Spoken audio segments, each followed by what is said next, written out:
Let's talk about gaslighting. If you're new here, my name is Selena and I was married to a sociopath for 8 years. I have been away from him now for 6 years and I have PTSD and it has been quite the journey. So let's talk about gaslighting. Gaslighting is a term that came from a movie called Gaslight, and it was made in 1944. It was a movie about a man who was looking for this jewelry in his house, and he didn't want his wife to know. So what he would do was he would turn the gas lantern up, and then she'd be like, "Who turned the gas lantern up?" And he'd say, "I think you're going crazy." So he would steadily do this. He would change things around the house. Mostly it was the gas lantern, which is where the gaslight term came from, because he was steadily making her feel like she was crazy. Well, this now has become a term that we use just to describe when someone is misdirecting and making us question our own reality. Gaslighting can be as simple as, "I never said that," or just recreating a false memory, So in my instance, one of the worst ways that I was gaslit, it happened all the time, and he actually did it similar to the movie. I had no clue it was happening to me. I didn't even know what the term gaslight was. But so one of the things he would do was he would turn the blinds a little bit, and then I'd say, "Who turned the blinds?" And he'd say, "I think you're losing your mind. Nobody touched them blinds." And so I'd shut the blinds, or however they were. If I had them open or if I had them closed, I'd put them back the way they were. And then that would come back out, and there would be like one or two, not all of the blinds either. It'd just be like one or two of the blinds would be flipped. And I'd say, "Who keeps touching the blinds?" And he's like, "Well, either you're crazy or the kids are messing with it." So I'd get on to the kids, quit touching the blinds. And another time so I was sitting at a table and I had my phone in front of me and I was playing on social media, and he was like, "All right, well, let's go to town." So we all get all our stuff and get loaded up in the truck. Well, when we got in the truck, I told the kids, I was like, "Everybody give me your phone. We're putting the phones in the center console. We're not going to use the phones on the trip. We're going to spend some time together, get off the digital world for a little bit." So I put all of the phones into the center console. Well, before we went to town, we stopped by my mom's house and did some things. On the way back out, he said, "Oh, I forgot my eye drops," and we have to run back by the house. And so on the way to the house, now, mind you, this is after I just started catching on that something weird's going on, and I was trying to show everybody I wasn't crazy. So we get to the house, and we go in, or he runs in, he gets the eye drops, comes back out, and we're headed off on our merry way. Well, about the time we get to town, about 20 minutes later, I decided to look for my phone. Well, my phone's not there. And so he's like, "You're crazy." And I said, "I'm absolutely not crazy. I had my phone because I could remember. I got the kids to do that." So I got real upset, and I'm like, "Let me drive. We're going back to the house," because I had paid attention. I started paying attention at that point to what was happening to me. And I realized when he insisted on going back to get his eye drops, right? He really had taken my phone out of the truck.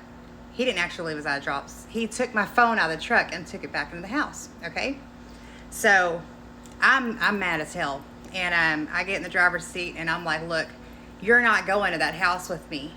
You're going to go at your mama," like his mama lived right down the road from us. So I said, "I'm gonna drop you at your mama's house, and I'm gonna go in that house, and I bet you $1 million you're gonna have put it right back there where I was sitting," as if I had never walked out of this house with that phone. But I knew for sure I had that phone. So I drop him at his mama's house, and I drive around to the house, and sure as hell, my phone was sitting on that table. Right. I mean, even situated the exact same way that I was sitting there, laid. It was laid on the table, and I was scrolling with my finger. And he never admitted it. Not once did he admit it. But at that time, like, I had been paying attention to all the little things. I mean, there was so So many times he did these things to me. And I mean, this is 8 years in when I'm starting to wake up and realize what's happening. Um, so by then, you know, I didn't trust myself anymore whatsoever. Um, but I was starting to like record things and take notes. I mean, it got really crazy, the things that I was doing to try to prove that I was sane. So that to me is real gaslighting. Now, there is a chance, a 1 in 17 for a narcissist and 1 in 25 for a sociopath, that you could also be in a relationship with a sociopath. So if you are in a place where you're feeling like you're going crazy and these little things are happening to you, then you may actually have somebody truly playing mind games with you, like full on mind games, not just simple lies to, you know, get out of cheating or something.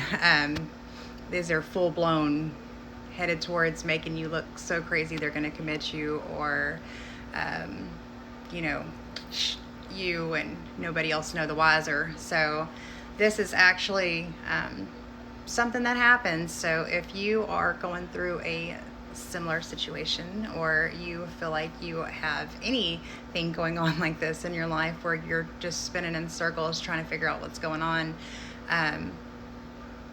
you need to take a step out of that situation. You need to remove yourself from that situation for a little while and be able to look on it with clear eyes, without that man or woman. It could be a woman that's the sociopath or narcissist. It's not always a man. Without that person having control over your perception of what you're experiencing.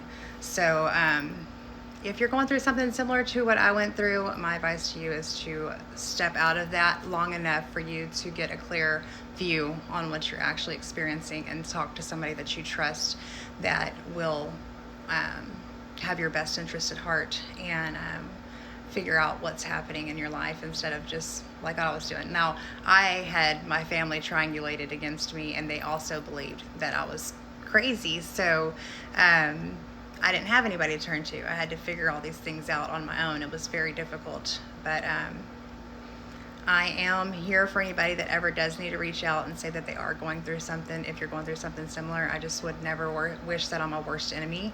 So I'm always available to help or to talk to. So if anybody does need to speak with anybody, just holler at me, and I'll be glad to be a listening ear. And all right, that's all I have for today. I will talk to y'all tomorrow. Have a wonderful evening.